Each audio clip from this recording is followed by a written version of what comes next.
Jail में बैठा यह आदमी आपको सामान्य जरूर लग रहा होगा, लेकिन आपको बता दें कि इसको आज फांसी की सजा हो चुकी है। और आप इसकी कहानी सुनोगे तो आप सोचोगे कि फांसी इसके लिए बहुत कम है। तो आइए जानते हैं इसके पीछे की काली सच्चाई। ये कहानी उत्तर प्रदेश के बांदा जिले की है, जिसने न्याय के इतिहास में एक नई इबारत लिखी। ये केवल एक अपराध की कहानी नहीं है, बल्कि एक मासूम की तड़प और एक दरिंदे की हैवानियत और फिर कानून के उस चक्र की कहानी है जिसने मात्र 56 दिनों में अपराधी को फांसी के फंदे तक पहुंचा दिया। बांदा जिले का वह शांत गांव, उसमें एक कालिंजर कस्बा का रहने वाला ये इंसान जिसकी उम्र 24 साल है, जुलाई 2025 की उस मनहूस शाम को हमेशा के लिए बदल गया। उस दिन ये इलाका एक ऐसी चीख का गवाह बना जिसे दबाने के लिए एक इंसान ने अपनी सारी इंसानियत बेच दी थी।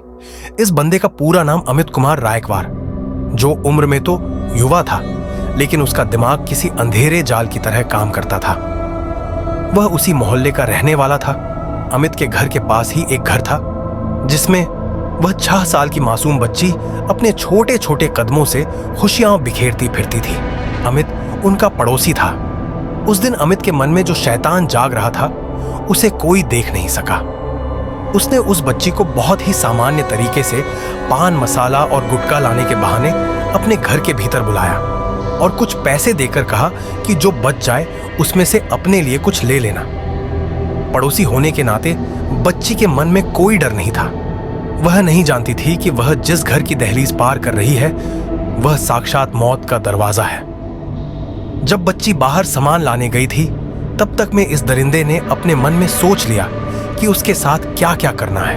और जैसे ही बच्ची घर के अंदर दाखिल हुई, अमित ने दरवाजा अंदर से बंद कर लिया। यहीं से वह भयावह खेल शुरू हुआ जिसने पूरे उत्तर प्रदेश को हिलाकर रख दिया। उस मासूम ने देखा कि वह इंसान उसकी तरफ आ रहा है। इसके बाद अमित ने उसको पकड़ा। शुरू में जब उसके कपड़े उतरने चाहे तो उस बच्ची ने चिल्लाने की कोशिश करी। उस मासूम की चीखें बाहर न जाएं, इसके लिए अमित ने जो किया वह किसी भी पत्थर दिल इंसान को दहला देने के लिए काफी था। पहले उसने बच्ची का हाथ पीछे की तरफ तेजी से मरोड़ दिया, लेकिन उसने इतनी तेजी से किया कि उस बच्ची का हाथ टूट गया। और जब उसे लगा कि वह शोर मचाएगी तो फिर उसने एक धारदार हथियार से उस मासूम की जीभ काट दी। दरिंदगी की हदें पार करते हुए उसने उस तड़पती बच्ची के साथ उसने अकेले ही बलात्कार जैसे घटना को अंजाम दिया। और जब उसका मन भर गया तब उसने पकड़े जाने के डर से उस बच्ची की जान लेने की सोची। गांव की गलियों में सन्नाटा था, लेकिन उस बंद कमरे के अंदर एक मासूम जिंदगी और मौत के बीच झूल रही थी। जब बच्ची काफी देर तक घर नहीं लौटी तो उसकी मां का कलेजा कांप उठा। मोहल्ले के लोग इकट्ठा हुए और तलाश शुरू हुई। कुछ लोगों ने उसे अमित के घर की जाते देखा था तो उन्होंने इशारा किया। जैसे ही लोग अमित के घर के करीब पहुंचे और अमित से पूछा तो वह घबरा गया। वह छत के रास्ते और दीवारों को फांदकर भागने की कोशिश करने लगा। लोगों का शक यकीन में बदल गया। सूचना कालिंजर थाने को दी गई। पुलिस की टीम मौके पर पहुंची। वहां जो नजारा था उसे देखकर सख्त से सख्त पुलिसकर्मी की आंखों में भी आंसू आ गए। लहूलुहान हालत में वह बच्ची नाली के पास पड़ी थी। उसकी जीभ कटी हुई थी और वह बोलने की स्थिति में नहीं थी। उसके शरीर पर कोई कपड़ा नहीं था। जगह जगह चोट के निशान थे। उसके गर्दन पर और हाथों पर दांत के निशान थे। तत्काल उसे अस्पताल पहुंचाया गया। दूसरी तरफ पुलिस की एक टीम अमित का पीछा कर रही थी। पुलिस और अपराधी के बीच का वह सस्पेंस और भी गहरा गया जब अमित ने जंगल की ओर भागते समय पुलिस पर फायरिंग कर दी। लेकिन इस बार पुलिस भी किसी भी हाल में उसे छोड़ना नहीं चाहती थी।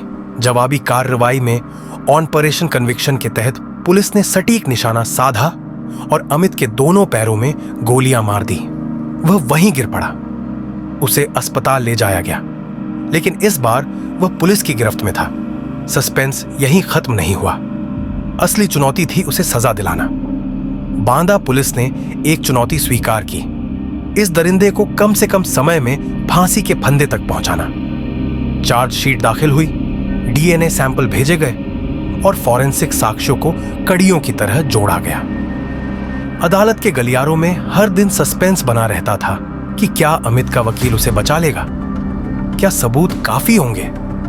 विशेष पॉक्सो कोर्ट के न्यायाधीश प्रदीप कुमार मिश्रा के सामने जब 10 गवाहों ने अपनी गवाही दी और उस मासूम बच्ची की कटी हुई जीभ और टूटे हुए हाथ की मेडिकल रिपोर्ट पेश की गई तो अदालत कक्ष में सन्नाटा पसर गया। उस बच्ची की मां रो रही थी। जज साहब ने महसूस किया कि यह अपराध रेयरेस्ट ऑफ रेयर है। मात्र 56 दिनों की बिजली जैसी तेज कानूनी प्रक्रिया के बाद जनवरी 2026 की उस सुबह कोर्ट ने अपना फैसला सुनाया। अदालत ने कहा, अमित कुमार रायकवार को फांसी की सजा दी जाती है। उसे तब तक लटकाया जाए जब तक उसकी मौत ना हो जाए। यह कहानी उस न्याय की है जो देरी से नहीं बल्कि एक सबक की तरह आया। कालिंजर थाने की पुलिस और बांदा की अदालत ने मिलकर यह साबित कर दिया कि अगर ठान लिया जाए तो दरिंदों के लिए इस धरती पर कोई जगह नहीं है। उस मासूम बच्ची को इंसाफ मिला और अमित रायकवार का नाम इतिहास के पन्नों में एक ऐसे हैवान के रूप में दर्ज हुआ जिसे उसके की सबसे कड़ी सजा मिली। दोस्तों, सबको अपनी करनी का फल भुगतना पड़ता है।